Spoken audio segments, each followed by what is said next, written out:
Hi, everyone. Welcome back to Full Disclosure. Here are your two favorite Load stars, Jim Paolino, myself, and Elena Gardner. We're excited to talk all things mortgage. This week on the Full Disclosure podcast, it's time for Jim's book club. Jim's got a book that he's been excited to share with us. And Jim, we are really excited to hear about it. Thank you very much. So this one was a recent read this month. I think I've already bought a few copies. I'm doing something differently and sending video snippets to our sales team from this book, which is a little more digestible than reading a book. So this is $10 Million Money Models by Alex Hormozi. This is his third book. He wrote books about sales before, about marketing. He's a really interesting, good follow. He's an entrepreneur, young guy, made a lot of money both running gyms and teaching people how to run and scale gyms. And now he and his wife, who you can see on the back here, are look like they spend a lot of time in gyms, because I think they do, but they now run acquisitions.com that basically acquires and grows companies. So he writes a lot about scaling companies. This has made me really kind of rethink different things across our business. They just talk about different, it's kind of in the weeds, but if you have any interest in running a business and starting a business, looking at like, how do we actually make money? If anything, it also will make you kind of aware of it as a consumer of, there's 4 types of like offers that he talks about. Like there's an attraction sale or attraction offer, like, a BOGO offer, a giveaway, other things that attract people. There's an upsell. Would you like fries with that? Yeah. Right. There's a downsell of like, okay, if you don't want this, how about our minimum version, or how about our low cost insurance? Right. Then there's a continuity sale of how do you keep people coming back? So like when people are doing sales effectively, they're combining all 4 in some way. So I found it really interesting. I've got a lot of ideas out of this. I'm slowly integrating them into the business. I'm basically giving our sales team a chapter a week to look at in video form, and then we're talking about it. So really like this book. It also, they set a record. I think it was the largest selling nonfiction book in history. They actually beat Spare by Prince Harry. So take that. I take that Spare, right? Take that, Prince Harry. Yeah. Sorry, it was right there. Yeah. Yeah. And I think to Jim's point, we've been watching these videos now for a few weeks. And first of all, the first thing I absolutely have to address is this man's arms.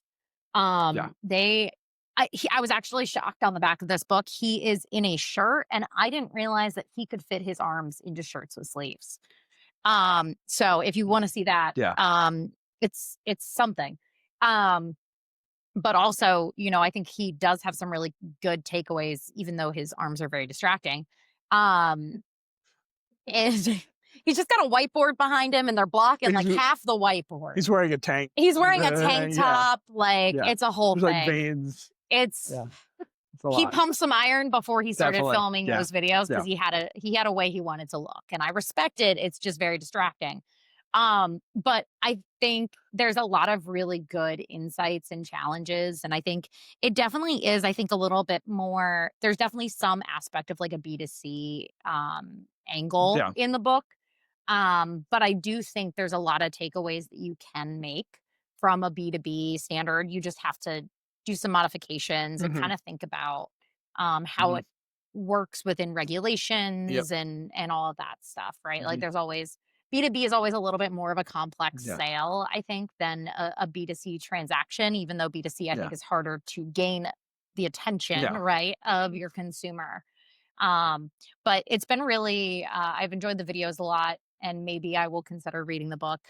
I think every month this is going to be me, Jim pitching me a book that maybe I'll read. That's okay. I think I found a better balance with books where every time I read a good business book, I don't try to throw the baby out of the bathwater and change everything we're doing. It's more like, how can we integrate, some of these ideas into it? So I was told to slow my roll with all of that. So yeah. And I think the book club kind of element has been good and kind of challenging our team to think a little bit differently about how we handle some of our processes from a sales perspective. Yeah. Thank you guys so much for watching Full Disclosure. It's always fun to sit down and chat with Jim and with our lovely producer, Tim. If you liked this podcast, please like, subscribe, find us on LinkedIn, find us on YouTube. We do release a 45-minute cut of this episode once a month towards the end. So if you prefer to consume your content in that way, that'll be on Spotify and YouTube for you. So you can stream that or stream it wherever you get your podcasts. Actually, it's everywhere. Everywhere. Everywhere in the podcasting world.